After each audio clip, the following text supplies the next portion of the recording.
Bonjour à tous et bienvenue dans cette nouvelle vidéo sur les maisons. Aujourd'hui, on va étudier un petit peu la maison 2 et ce qu'elle euh, nous renseigne, de quoi elle parle tout simplement. Alors, la maison 2, eh bien, la maison 1, c'était tout simplement le natif et de la maison 2 à la maison 12, c'est ce qui arrive au natif. Il faut bien comprendre une chose, c'est que le thème natal ne raconte pas une personne, ne raconte pas, ne décrit pas une personne.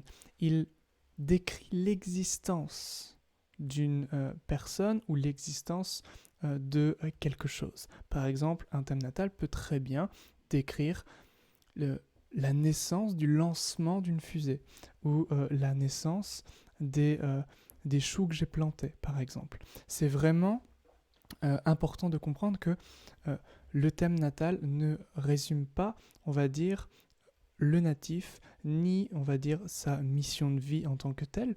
C'est-à-dire que ça, c'était, faut que les choses soient claires, ça a été complètement décrédibilisé, incompris dans les années 60-70, en fait, avec Alan Leo qui, eh bien, pour ne pas avoir de problème juridique, a dû réécrire son livre sur l'astrologie et dire que, eh bien, finalement, ce qu'il avait écrit, c'était tout simplement de l'astrologie traditionnelle, comme quoi, eh bien oui, finalement, l'astrologie, eh bien, va déterminer certaines choses de l'existence, et finalement, pour ne pas avoir de problème juridique, eh bien, il a changé tout cela, puis il a dit, bon, finalement, ça traite du caractère de l'homme, et eh bien, si le caractère est comme ça, alors l'existence de cette personne sera comme ça.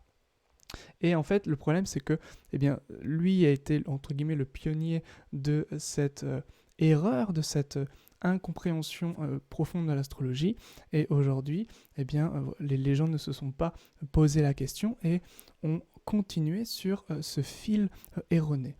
Et le problème, c'est qu'aujourd'hui, eh bien, il y a plus vraiment d'astrologie, ou en tout cas ça se fait très peu d'astrologie traditionnelle, de véritable astrologie, qui va traiter des véritables domaines des êtres humains, comme tout simplement eh bien, ce qui se passe entre la maison 2 et la maison 12. Donc finalement, lorsque la plupart des gens eh bien, font des consultations astrologiques et que l'astrologue ne traite que de la psychologie ou ne traite que du natif, c'est-à-dire en fait de ses forces et faiblesses, eh bien il ne traite en fait que de la maison 1 et il oublie toutes les autres maisons. Donc ici c'est vraiment important de comprendre que ce qui se passe dans la vie du natif entre la maison 2 et la maison 12, c'est vraiment ce qui arrive dans l'existence du consultant, de ce natif, eh bien évidemment est fondamental et puis eh bien existe véritablement. Donc, pour remettre un petit peu les choses à leur place, eh bien, la maison 2, on va faire vraiment les maisons une par une, et la maison 2 va nous renseigner sur les biens du natif, sur tout ce qui est ajouté, sur les finances. C'est-à-dire que lorsqu'on cherche, par exemple dans un thème horaire, lorsque une personne pose une question, par exemple sur l'argent, est-ce que je vais gagner beaucoup d'argent, ou est-ce que mon compte en banque sera rempli plus que d'habitude à partir de telle période, eh bien ce sera la maison 2 que on va étudier. Alors, pour revenir un petit peu à ces domaines de la vie, donc les domaines essentiels en consultation, ce seront l'argent, le travail, la santé, les amours, la spiritualité. Donc ce sont vraiment toutes les maisons qui vont nous renseigner sur ces différents domaines. Donc l'argent, ça va être principalement la maison 2 et la maison 11. La maison 11 étant les revenus, les gains, et la maison 2 étant plus simplement le compte en banque, et également les biens matériels, tout ce qui a un rapport véritablement avec l'argent. Ça va être les bijoux, ça va être le portefeuille, et plus généralement tout ce qui a vraiment de la valeur aux yeux du natif. Donc ça va être vraiment fondamental de comprendre ça. Alors, un des secrets de l'interprétation, c'est le fait que le maître de la maison 2 ajoute, tend à ajouter ce qu'il touche. C'est-à-dire, par exemple, que, eh bien, si j'ai le maître de 10, donc qui va nous renseigner sur la carrière, conjoint en maître de 2, eh bien, il y aura plusieurs métiers. Tout simplement. Il a le même effet que Mercure, il multiplie ce qu'ils touchent. Donc c'est intéressant de comprendre cet aspect. Ensuite, il est très intéressant d'étudier la maison 2 pour l'expression orale. En fait, et surtout quand il y a un luminaire dans cette maison 2 qui va nous indiquer, on va dire, un des grands talents du natif, donc soit avec la lune, soit avec le soleil, et si en plus il y a Mercure avec, alors ça fait une belle analogie au niveau de la communication orale et donc au niveau de la voix. Et donc c'est une maison également, la maison 2, qui nous renseigne sur la voix. Donc c'est effectivement extrêmement intéressant d'étudier cette maison si la personne nous demande est-ce que j'ai des talents en tant que chanteur, en tant que conférencier, en tant que professeur, journaliste, etc. Donc effectivement c'est une maison à étudier pour déterminer également eh bien, les talents du natif en termes, on va dire, de sa voix, de chant, d'expression orale de manière générale. Alors comme c'est une maison qui additionne, le maître de 2 additionne, eh bien ça va nous renseigner sur le mariage. C'est-à-dire que, alors évidemment, tout le monde sait c'est la maison 7 qui va nous renseigner sur autrui, sur le conjoint, etc. Mais la maison 2 souvent est activée durant les périodes d'un mariage. C'est-à-dire que c'est une maison qui est très souvent active durant, tout simplement durant un mariage.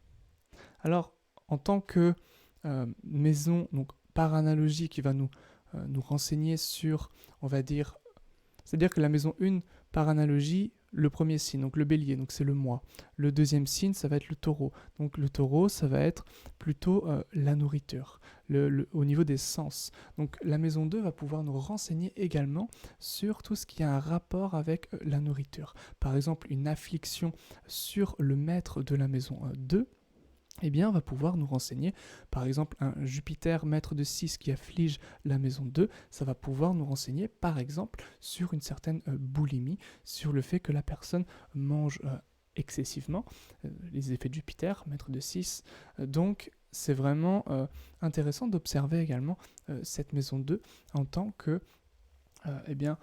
régissant la nourriture de manière globale et l'alimentation et bien sûr le rapport qu'entretient le natif avec l'alimentation.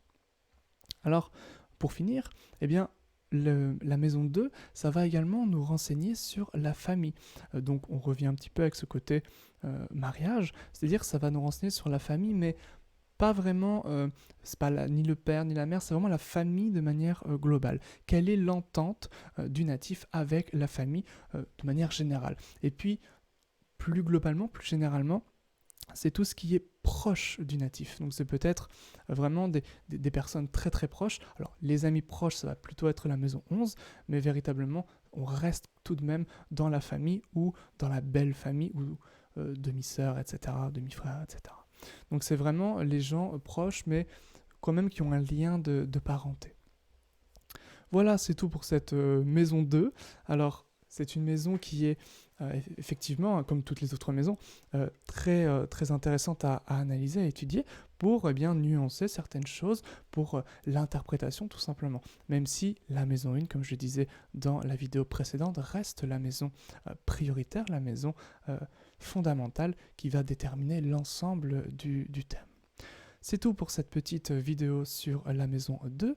Donc, si vous désirez un préambule de une dizaine de minutes sur votre personnalité, sur vos différents talents justement, peut-être que vous aurez une voix douce et musicale, comme les demeures lunaires généralement ascendant et lune en Rohini, et c'est possible, je vous invite à cliquer sur le petit lien dans la description et de remplir le petit formulaire que je m'efforcerai